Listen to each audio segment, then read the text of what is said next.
This podcast may contain content that is graphic and disturbing in nature. Listener discretion is advised. After an argument at a restaurant, a young mother and her ex-boyfriend parted ways. Hours later, she would drive to his building, though. What happened after is still a mystery that needs to be solved.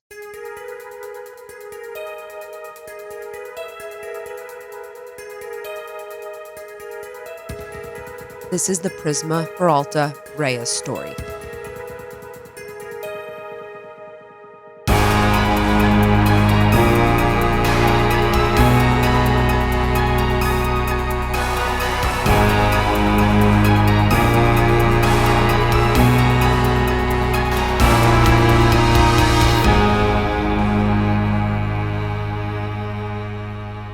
Hi, Amy. Hey, Megan. Amy, this case is one that I've been working on for a long time.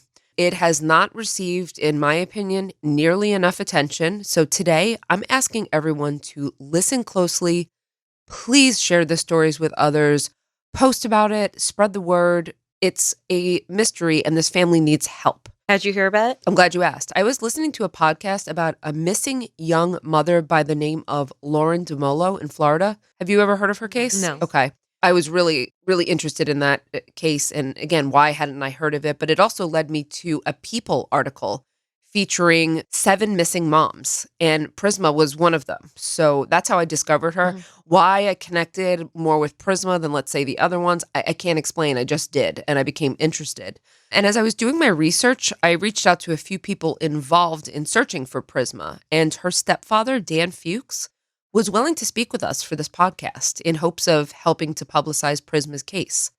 So this episode, I'm going to do things a little differently. We are going to weave in our interview with Dan as we tell Prisma's story so that he can kind of lend a voice and fill in areas where, we didn't know as much. Kind of like direct appeal style. Mm-hmm. Okay. Prisma Denise Peralta Reyes was born in Veracruz, Mexico to Lilia Peralta, but her father, whose name is unknown, passed away when she was young. And her mother met a man by the name of Dan Fuchs when Prisma was just 4 years old. And Dan stepped into the role of father very quickly, developing a close relationship with Prisma, who is the oldest of 5 siblings. Lilia and Dan married and moved their family to Mesquite, Texas, where Prisma would obtain her U.S. citizenship. Now, Prisma was an impressive young lady. Let's hear Dan introduce Prisma.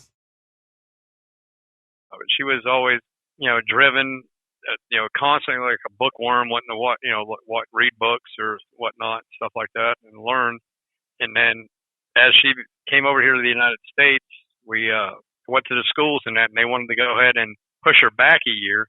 And, I sat there and I argued with the school, and I said, look, no, you can't do this to this kid. She's real smart and everything else. So finally, after quite a bit of going back and forth with them, they finally said, okay, we'll put her in this grade that she's coming out of Mexico in, because they were saying the schools down there were substandard. So they put her there, and she excelled. She picked up a lot more English, because when she came here, she only spoke like 5 words of English. She was speaking better English, and they got an invitation to go to a magnet type school, which is for science and medicine and math for the extra intelligent kids. So she accepted that invitation under a scholarship. She attended that until she got into her teenage years, which, young teenagers, they want to hang out with their friends and everything. And she wanted to, I guess, kind of hang out with kids at other schools. So she transferred over to regular high school and went down there. And then her mother and I reconciled and got back together. And then I moved them all up here to camp where I live at. And she went to go to high school. She had 2 years left and finished school a year early. So she went and graduated from that. And then she moved out of here, moved back to the Rio Grande Valley, which is where a lot of her friends were. And then she met her son's dad, and then she ended up getting pregnant. Those two split up, so I went down there and picked her up and brought her back up here. She lived with her mother, and then she put herself through college, graduated that, and then started doing really good as far as being a paralegal and everything.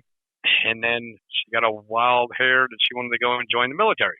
So she went and joined the National Guard and went over and did all that training and everything. So, Amy, you heard there was a lot going on there, a lot of moving.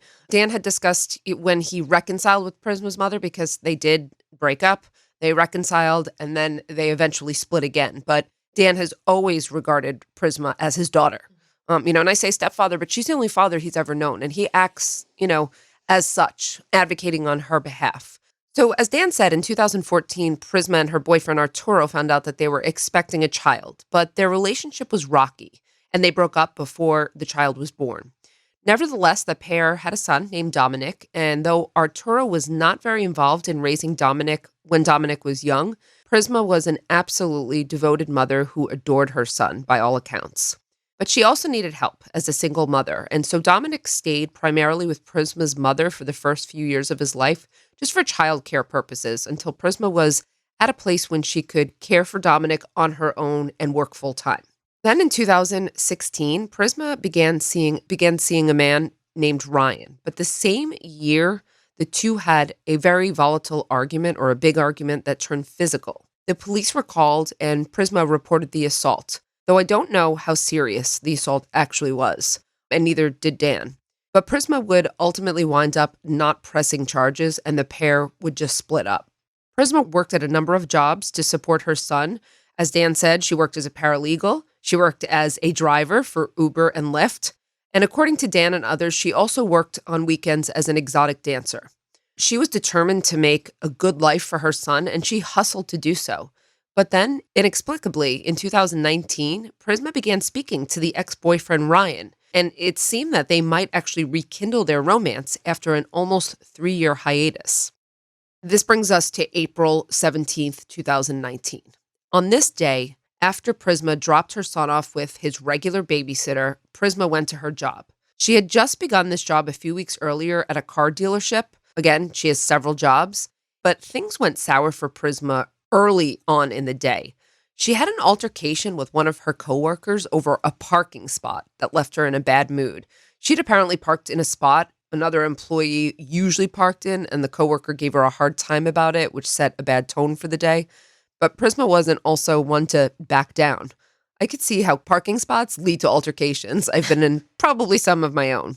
Prisma made plans to have lunch with Ryan during her lunch break, and the two met at E-Bar Tex-Mex, which was located in downtown Dallas. Things reportedly began just fine, but Prisma and her ex, Ryan, got into a disagreement after she had taken a call from her babysitter. The phone call came through, and then she went, from what my understanding was, she went out to her Jeep and sat in her Jeep for 45 minutes to an hour talking to the babysitter on the telephone, which was very unlike her by her phone records. Usually their conversations were, maybe 3 to 5 minutes. If even that long, like say, hey, I'm gonna come, I'll be here at this time, or I'm leaving right now, I'll see you in this amount of time. Always real short. And what really, really was weird is that length of that conversation that day, and that's what triggered the argument between the two of them. Supposedly they had talked about what they were going to do for Easter, the kids. I don't understand what the idea was of that amount of conversation while she was having lunch with him, but he got upset because he thought she was talking to another guy, from what I understand. As I said, I've never spoke to him, and he's never reached out to speak to me. I've reached out to try to speak to him, and he won't talk. So I can't say for sure what actually triggered it, but that's what my understanding was from what he had told the police, was that was what it was about. He thought she was talking to another man, and they said told them if they were going to get back together, that she would have to cut all ties with them, and you know how that kind of stuff goes. So it's odd. I thought, in the middle of a lunch date, when you only have a certain amount of time for lunch too, that you would go sit in your car and have this long conversation. I'm assuming they say it's the babysitter because of phone records? Mm-hmm, that's correct. And they spoke with the babysitter and she confirmed it. What did she say they talked about? Easter plans for 45 minutes. That's really strange. I find this very, very odd. Like something is off about the conversation. Was it something more serious? Mm-hmm. Or maybe was she even annoyed with Ryan before and she was just escaping out? Yeah. Either way, I think this is an indicator of something not great, When Ryan left because they got in an argument, Prisma stayed and continued to drink at the bar for approximately 3 more hours. What? By herself? Yes. How much did she drink, do you know? Yeah. So I could tell you that it was several drinks. Mm-hmm. She spoke on the phone with a few people who said that she sounded off. She was inebriated, and she was asked to leave by the bartender who wouldn't serve her anymore, and she had a disagreement with the bartender. Has she driven there? She had driven there, yes. Prisma left the restaurant after being asked and appeared to be headed back towards the car dealership, according to surveillance, because there was some surveillance that captured her driving in her white Jeep Wrangler. But on the way, Prisma was involved in a road rage incident. having an altercation with 3 women in another car and reportedly having waved her firearm during this incident. The police were called, and I will tell you that it is still unclear to me and her father what exactly transpired during that incident. All we know is that these women were interviewed. Other witnesses contacted the police, who put a bolo on Prisma's vehicle, but Prisma was long gone by that time. Bolo is be on the lookout for people who don't know. I know you know what it was, and most of our listeners probably do We as talked well. about that in the Maggie Long case. Oh, we did? Okay. Oh, good memory. So Prisma was gone. Where did she go? Well, she didn't go back to work, and she did not pick up her son from the babysitter at 6 p.m. And the babysitter waited a few hours, but then realizing Prisma would have picked up her son or called, she called the police. The Mesquite Police Department, aided by the Dallas PD, began searching for Prisma and informed her family members that they were investigating her possible disappearance. They weren't convinced yet it was a disappearance, but I'm still hung up on why the bartender let her drive. how would the bartender know she drove? It's She was by herself. but she could have taken a cab. It's the Dallas restaurant. Yeah. You wouldn't know as a Yeah. bartender, Okay. that someone drove, Yeah. and she stormed out. Yeah. She did refuse to serve her at a certain point, but we'll also talk about the theories about her inebriation. Trust me, there's a lot to dissect here and a lot of theories that we're going to discuss. The police found Prisma's car the next day because it was towed. She had parked it outside the Olympus Ross apartment complex, which is where Ryan lived. Prisma had parked her car across the street from the building in kind of an awkward spot. Dan, I think, describes the spot better than I could. Well, the car got towed the next morning. If you watch in the surveillance video outside the garage, she kind of parks in front of a roadway, which is technically not a roadway. It's access to that property right there, which belongs to the church, which is to her right of where she parked at. In front of her would be like a 2-story, 6-unit, maybe 8-unit, like a small single apartment, and that also belongs to the church also. It wasn't really a parking spot or somewhere like you would park long term, or if you were maybe thinking clearly. But what Prisma did after she gets out of that, parking spot, after she runs into the garage, is where the mystery really begins, Amy. And the public didn't have this information right away because police held it for a few months and then revealed surveillance video that showed Prisma running into the gate to the parking garage where Ryan lived. I encourage everyone to look at this video. We're going to include it on our YouTube channel under court evidence. You'll see that she was talking on the phone. She seems intoxicated or under the influence of some type of substance. She was reportedly seen by 2 residents of the building. The first she got on an elevator with, and this man said that Prisma was crying, but he didn't know why, and he couldn't remember what floor she got off. And then there was a second report. Let's hear from Dan on this. A friend of mine that runs a private investigation firm down here, he uncovered that, which a detective knew about that witness, I do believe. He spoke to her directly, and she says, Prisma was there kind of crying behind a car, a grayish-colored car, with the trunk was open, and she was her eyes were welled up with tears. I don't know what was happening then, but the lady said she said something to her, and I guess Prisma, when she said something, maybe the lady kind of took it oddly or misinterpreted what she was saying, and then just said, "Okay, well then fine, see you later," and just walked off. And Amy, that's the last time Prisma was ever seen. It's an odd description. Whose car was she at? No one knows. Nobody knows. Just a gray car with the trunk open, crying.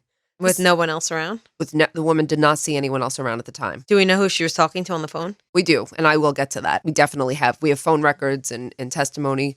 When police arrived on the scene, they discovered that the surveillance cameras were not working at all of the entrances. They never are. I know. I don't understand. So they could see her going in, so that camera was working, but they couldn't find any evidence of Prisma leaving the building by viewing the tapes. At least that nobody saw her. Prisma's car didn't show any signs of a struggle or yield any evidence that would help explain what happened, and her firearm was still in her car as well. Remember that firearm that she had bought, and we'll come back to that too. So I believe the police would question the obvious suspect, Ryan, right? Prisma just had a fight with him. He lives in this building. She comes to his building. She disappears. But Ryan provided an alibi, stating that he was in another town with friends, and then get this, he had a date, all when Prisma basically was at his complex. And supposedly his cell phone records, his friends, everyone backed up his alibi. Receipts, not just people he knows, like receipts and surveillance and stuff? According to Dan, I don't know. I will tell you this. I did reach out to the detective who is handling the case. I have not heard back from him yet, so I can update this if necessary. But we don't know if there are receipts. But again, cell phone records, and multiple people, not Okay. just one. Police felt that it was pretty solid, and at that point, Ryan was in the clear. The police knew that Prisma had made it into the building, and they saw her on her phone in that surveillance video when she was standing by the elevator, and that was a 10-minute time frame. Okay, so her phone records, you had asked about those before. Do we know who she's on the phone with? Well, they showed that she made a total of 9 phone calls during that time. 4 of them were to Ryan, who did not appear to have answered her calls. The second person she called was a male friend of hers named Chris, who police were also very interested in speaking with. When they did, Chris stated that Prisma called him a few times, but he said that she was calling him Ryan, and he said she seemed confused, she seemed disoriented, and she kept asking what apartment number he was in. Do you Go know ahead. what this case reminds me so much of? Kanika Jenkins. She's someone that's been on my list since the day we started Women in Crime. She's my number one, and I never covered it. Why? Remember the one who went missing in the hotel? And she was Yes. acting strange? Yes, I do. It sounds so similar. Oh, wow. Yeah. I didn't Okay. put that connection Sorry. together. Continue. No, that's okay. So is this Chris? He's saying she's calling him Ryan, asking what apartment number he's in. Was he a viable suspect, though? Police had to wonder. No, he was quickly ruled out because he had a solid alibi showing that he was out of town when Prisma called him. So he was cleared almost immediately as a suspect. But there were still other suspects and avenues to pursue. In the course of the investigation, police learned that Prisma's Jeep Wrangler did not belong to her, and rather it was owned by a married man with whom Prisma's relationship was unclear. This is a very odd element here, Amy, but certainly one that might be relevant. You see, she did have some type of relationship with this man, and sometime before she disappeared, there was an incident with her car. Supposedly, the wife did find out about Prisma seeing him, and there was an incident where her tires got slashed, and there was some kind of note left on the car saying he's married, BI, or whatever. And that was somewhere right around Mother's Day, I believe it was. That's a viable suspect. Yeah, I asked Dan, was this couple investigated thoroughly? And Dan said he believed so, but the investigator on the case had been very hush-hush about the details. This was a theme. I asked Dan a lot of questions. He said that the investigator would not release a lot of details to him. Now, we've seen that happen, right? There's reasons why, but it would seem that he's almost getting no information. And when I called the detective who was handling this case, it sounded like to me he had retired from investigations. His voicemail pointed me to another detective who had taken over his cases, and that's the detective with whom I left a message. But Amy, there's also another obvious suspect, no? The father of her son. Yeah, I mean, obviously, Prisma's son, Dominic's father, Arturo, would become another suspect. Arturo was cleared, though, as well, and it didn't seem like he had a motive at all to kill Prisma. They didn't have, really bad blood or anything, and he was cleared very quickly. So what happened to Prisma? There's a number of theories here, and we should go through these. I'm going to go through them and ask you what you think about each of them. First is the obvious one. Somehow Ryan was involved in her disappearance following another heated argument that turned physical. I'm sorry, history of violence in their relationship? Yes, remember Okay. I told you that they had an assault for which she called the police? Yes, okay, I wasn't sure if that But she was... dropped the charges. Okay. So yes, there is a history of violence. But there doesn't seem to be any evidence supporting Ryan having done anything. The fact that they had argued and that she was at his residence seems indicative of him being the suspect, but there's nothing beyond that. Why won't he talk to her father? I don't know, but he did talk to police, and I believe the police even searched his home and car and didn't find anything. So he cooperated. He's just not speaking with Dan. But it That's seems his like, right. Yeah. yeah, of course. But it seems like he'd be the first and most obvious suspect, right? And again, if I spoke with the investigator, I would like to know, is it just a couple of people who vouch for him? Cell phone records don't mean everything because some people are smart enough, to leave their cell phones or take their cell phones somewhere else to try to establish an alibi. Okay, so that's theory number one. Next, there's a theory that Prisma was drugged at the restaurant and followed to be targeted for an abduction. This is what Dan believes. He believes that Prisma was drugged. And I asked him why, because she drank a lot. But he said, according to him, Prisma was someone who could always hold her liquor. I don't know how many drinks. She had several, but he told me that he had seen her drink way more and be totally fine. She was one of those people. And he said he thought she was acting something other than drunk from alcohol.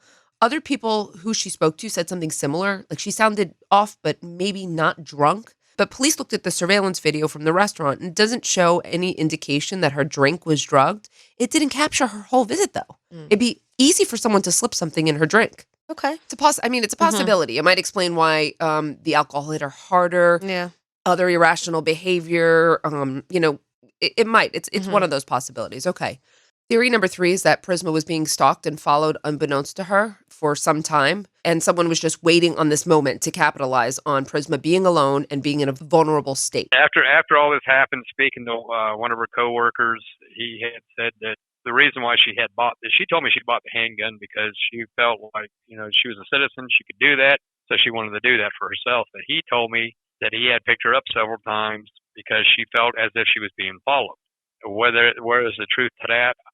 I can't say. All I can do is take the man at his word and say, somebody that whenever he would go from work at one bar to another bar, she would follow him to every bar he went to.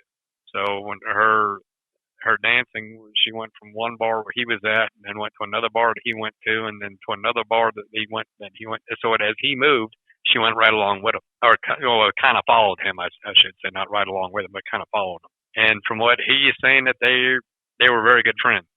That's as far as it went between the two of them. They were just good friends. He's not a suspect, or he was cleared right away. Who's he? It was a friend it was really just a friend to her who was kind of helpful and, again, escorted her places. But she's reporting feeling like she felt like someone was following her.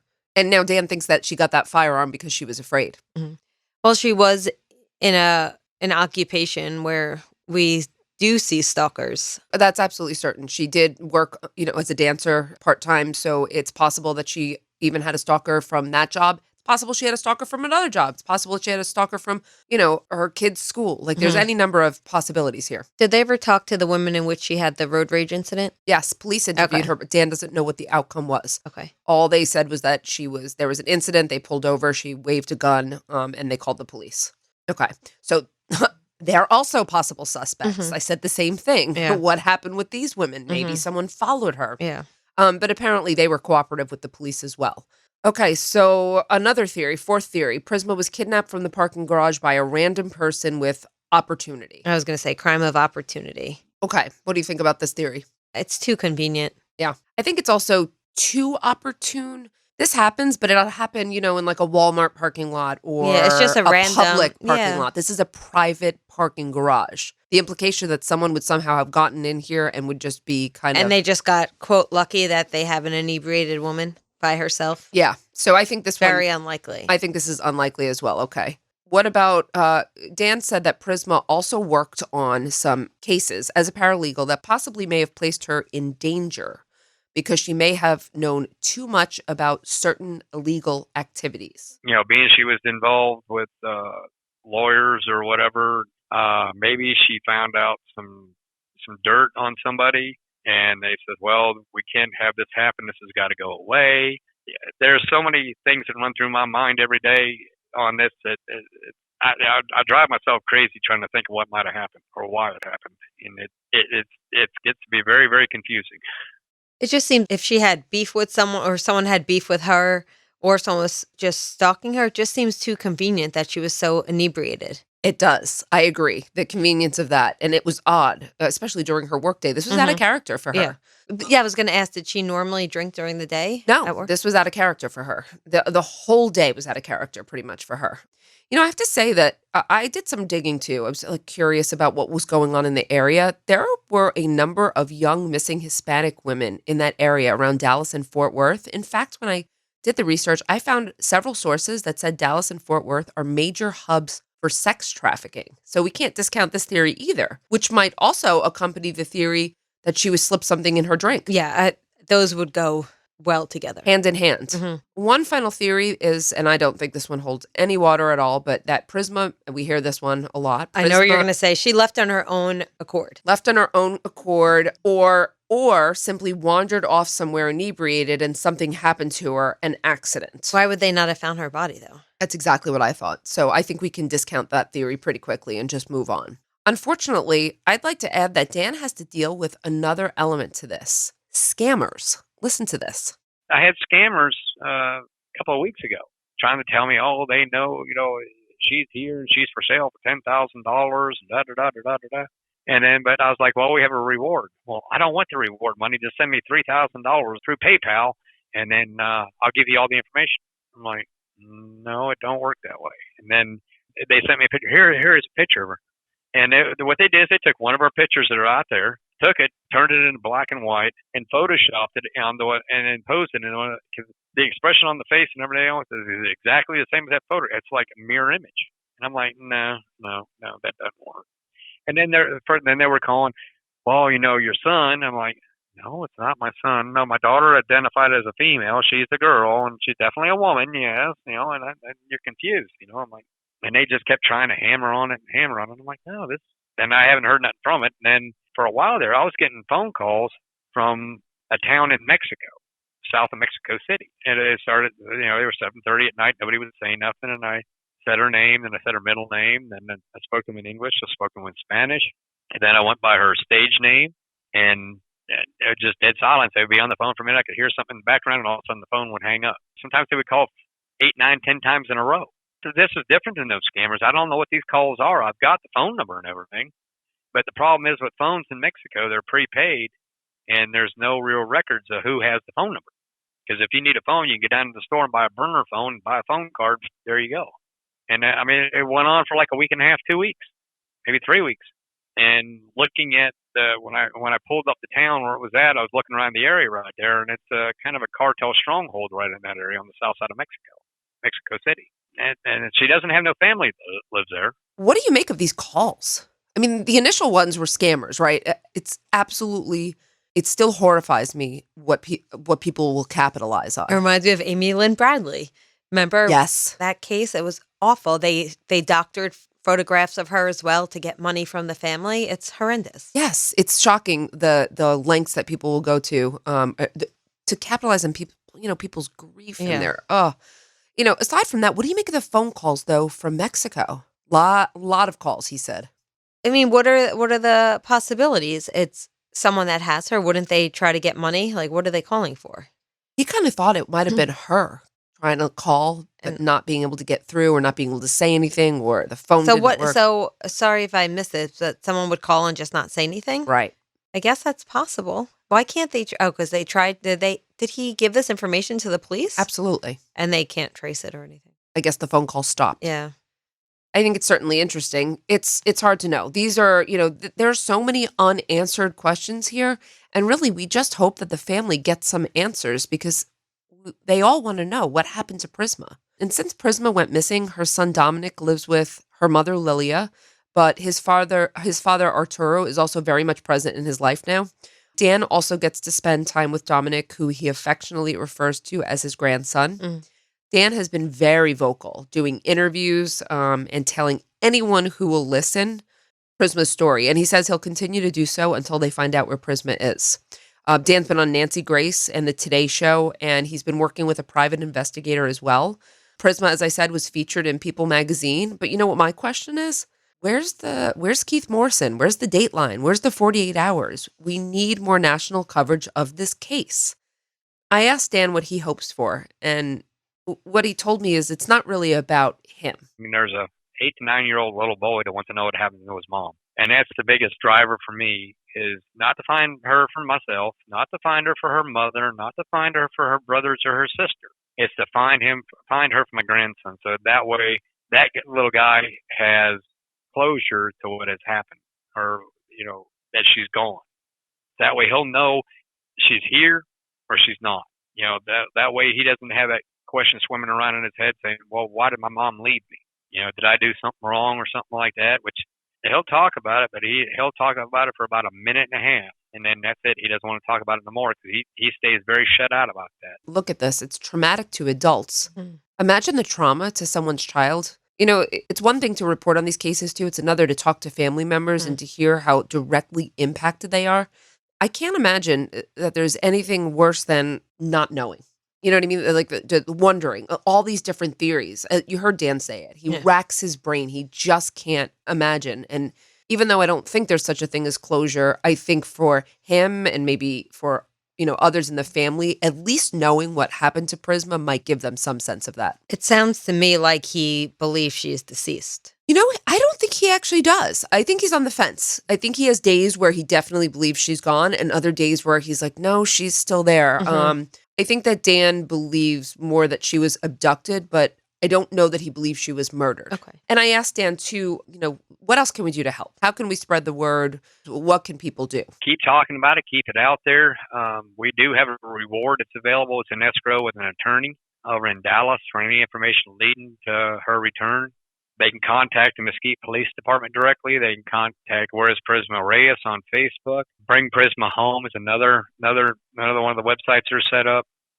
We did a GoFundMe there for a little while, and it never really panned out to anything because all the billboards and flyers and everything that were put up, I took all that out of pocket, and then we seeded the reward ourselves, started, and that little GoFundMe brought the reward up some, but I think it was all shut down. I mean, so there's still a couple things that can be done, and certainly another GoFundMe could be started. Maybe hearing more about it will help. So the Facebook page is one of the places where I started, and one of the places where I started corresponding with people who are definitely working on this case. I spoke with a few others who are doing some investigation, but right now there's just not a lot of leads. I'm really curious to know what's going on the other side, the investigation that we're not hearing about. I hate to say this, but I think her ethnicity, along with her occupation, unfortunately, we see this all too often. That I think if she was somebody else, then I think there would be more resources. I don't know what's happening behind the scenes, so I hate to say that, but it's what I suspect as well, but I hate to think that. We like to think that's not the case, but think about Gabby Petito and where, she was plastered all over the news, 24/7 news coverage. Which led to a national discussion about how other women need those resources as well. Women who are, have been traditionally ignored. Missing white woman syndrome. There was a wonderful article, I think it was in The Atlantic, talking about, after Gabby Petito, it really started the conversation. I'm glad it really jogged the conversation because I feel like a lot of these, cases will get attention now. When I say cases, I mean people and all their family members. And how do they, how do you process this and deal with it? I wanted to know, I asked Dan, how are you now, as of today, over 3 years since Prisma went missing? A lot of people have said the same thing. They don't know what it is about the case that, they get drawn into it, which is, it's great in a way. It really is because that's shown interest out there and everything else, but I don't want people to have it consume their lives. I'm directly involved in this and it consumes me, but I have to keep functioning with everything else. It's hard. And here we are, we're about 10 days away from the 3-year anniversary. We're thereabouts, the anniversary is coming up on her disappearance, which, well, looking at the calendar, it's a week. It'll be a week tomorrow. 7 days from tomorrow would be the day she disappeared. I've been thinking this since day one. This is part of a larger picture. We did a records request, case records request and it was turned down by the Attorney General of the state. They're being very, very hush-hush about everything on it, which I know it's an active case, so they don't want to say anything. They don't want to show their cards. But on numerous occasions, which I used to talk to the detective on a regular basis, but, now I'm speak to him maybe twice a month, something like that sometimes. He always leads it down to, I just need that one key piece. I think he's got the whole jigsaw puzzle put together. He just needs that one piece to finish the picture. Yeah, I do have hope that this case will be solved. The thing is, this case can be solved. Yes. And so I kept thinking that. I'm like, there's so many different avenues. I have hope as well. Dan's optimistic. He says, I know he can't, the investigators can't show us all your cards. I'm sitting here screaming, show me your cards. Yeah. Just show me some of your cards. Yeah. Show me a direction. Show us something. How please. frustrating for the family. It is, but he's still, is optimistic. And I want to be optimistic too. So I wanted to share this case today again because I have hope and I want this case to be solved. I want Prisma to be found. So please, again, share this story, share the word, check out the videos. And we really want to thank Dan for speaking with us today. And thank you for listening. And hopefully together, some of us, all of us, one of us can help Prisma's family find her. And I look forward to hearing our listeners' theories about what they think might have happened. Maybe there's another avenue that no one's thought of yet. Absolutely. Thanks, Meghan. All right, everyone. Thank you so much. And we'll see you next time on Women and Crime. Women and Crime is hosted by Meghan Sachs and Amy Shlosberg. Our producer and editor is James Varga. Music composition is by Desert Media. If you enjoy the show, please remember to subscribe and leave a review. You can also support the show through Patreon, where you can get access to additional ad-free content such as virtual happy hours and an extra full-length episode each month. For more information, visit patreon.com/womenincrime.